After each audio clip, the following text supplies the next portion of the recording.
Hello hi friends, అందరూ ఎలా ఉన్నారండి? టుడే రెసిపీ వచ్చేసి గోంగూర ఎండు చేపలండి.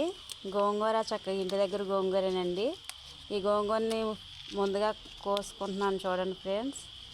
చూసారా ఫ్రెండ్స్ ఎంత ఫ్రెష్గా ఉందో?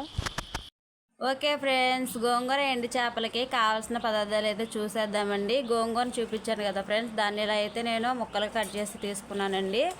ఇవి సుమారుగా 2 కట్టల గోంగూర అండి, 2 కట్టలు అయితే అవుతుంది.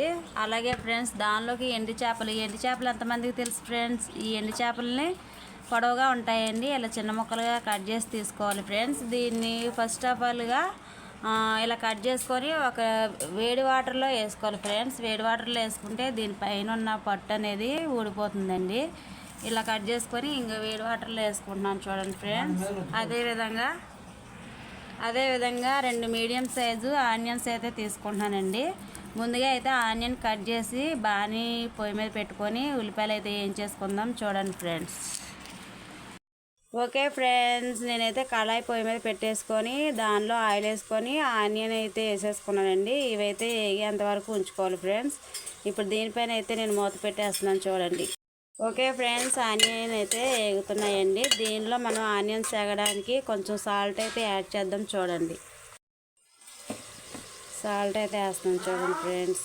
ఓకే ఫ్రెండ్స్, ఆనియన్ అయితే వేగుతున్నాయండి. ఈ వేగే లోపల మనం డ్రై ఫిష్ని ఎలా క్లీన్ చేసుకోవాలో చూసేద్దాం రండి ఫ్రెండ్స్. ఓకే ఫ్రెండ్స్, విలేజ్లో అయితే డ్రై ఫిష్ని ఇలా బండ మీద వేసి తోమితే ఆ పైన ఉన్న పొట్టు మొత్తం పోతుందండి. అదిగో చూసారుగా ఫ్రెండ్స్, వైట్ కలర్ ఎలా పోతుందో. సో ఇలా క్లీన్ చేసుకొని తీసుకెళ్ళి ఆ తాలింపులో వేయాలి ఫ్రెండ్స్. ఓకే అండి, ఆనియన్స్ వేగినాయో లేదో చూద్దాం ఒకసారి మూత తీసి. వేగాయండి. ఓకే ఫ్రెండ్స్, ఇందులో మనం ఇప్పుడు కడిగి పక్కన పెట్టుకున్న డ్రై ఫిష్ని తీసుకెళ్ళి దీంట్లో వేద్దామండి. ఓకే ఫ్రెండ్స్, డ్రై ఫిష్ని అయితే వేసేస్తానండి. ఇవి చక్కగా వేగేంత వరకు వేగించుకోవాలి. ఇవి వేగేంత వరకు పక్కన పెట్టేసుకుందామండి. ఇప్పుడు దీని మీద మనం అయితే మూత పెట్టేసుకుందాం. ఓకే ఫ్రెండ్స్, ఒకసారి అయితే మూత తీసి చూద్దామండి. డ్రై ఫిష్ కూడా మనకి చాలా బాగా వేగాయండి. వేగిన తర్వాత ఇప్పుడు మనం దీనిలో పసుపు వేసుకుందామండి. టేబుల్ స్పూన్ పసుపు, 2 టేబుల్ స్పూన్ కారం వేసుకుందామండి. నీచు వాసన ఉందండి కారం వేయడం వల్ల. పులుపు కూడా మనకి సరిపోతుందండి. పుల్ల గోంగూర ఫ్రెండ్స్. సో దీనిలో ఇప్పుడు ఉప్పు కూడా యాడ్ చేద్దామండి. ఇందాక తాలింపులో కొంచెం వేసానండి కాబట్టి కొంచెం ఉప్పు వేస్తున్నాను ఫ్రెండ్స్. గల్లుప్పు వేయడం వల్ల కూర టేస్ట్ అనేది చాలా బాగుంటుంది ఫ్రెండ్స్. మీరు కూడా సాల్ట్ బదులు గల్లుప్పు వాడండి. గల్లుప్పు వేయడం వల్ల కర్రీ టేస్ట్ చాలా బాగుంటుంది. ఇవి కొంచెం వేగేంత వరకు మేమైతే మూత పెట్టేసుకున్నామండి ఫ్రెండ్స్.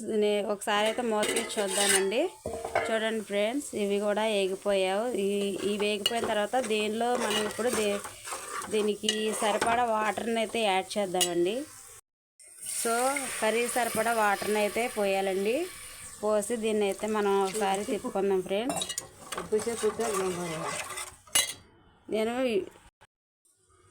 ఓకే ఫ్రెండ్స్, ఒకసారి అయితే మూత తీసి చూద్దామండి. ఓకే ఫ్రెండ్స్, కర్రీ అయితే ఉడికిపోయిందండి. మనం ఇప్పుడు దీనిలో గోంగూరని యాడ్ చేయాలి ఫ్రెండ్స్. నేను ఆల్రెడీ గోంగూరని కడిగి పక్కన పెట్టుకున్నానండి. దీన్ని ఇందులో వేసేసుకోవాలి ఫ్రెండ్స్. ఓకే అండి, గోంగూరని అయితే వేసేసాను ఫ్రెండ్స్. ఇది ఉడికేంత వరకు ఉంచుకుంటే సరిపోతుందండి ఫ్రెండ్స్. మనమైతే మూత పెట్టేసుకుందాం. ఓకే అండి, ఒకసారి అయితే మనం మూత తీసి చూద్దాము కర్రీ ఎలా ఉందో. ఓకేనండి, కర్రీ అయితే దగ్గరగా ఉడికిపోయిందండి.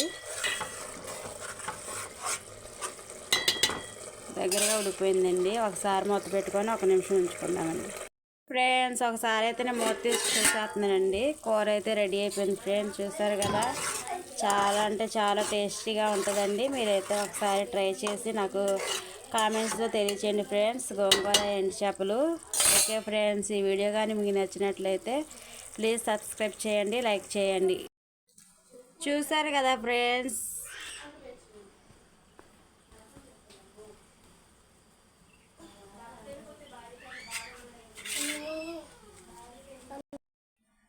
కదా ఫ్రెండ్స్, మన గోంగూర ఎండు చేపల కర్రీ. ఓకే ఫ్రెండ్స్, ఈ వీడియో కానీ మీకు నచ్చినట్లయితే ప్లీజ్ సబ్స్క్రైబ్ చేయండి, లైక్ చేయండి.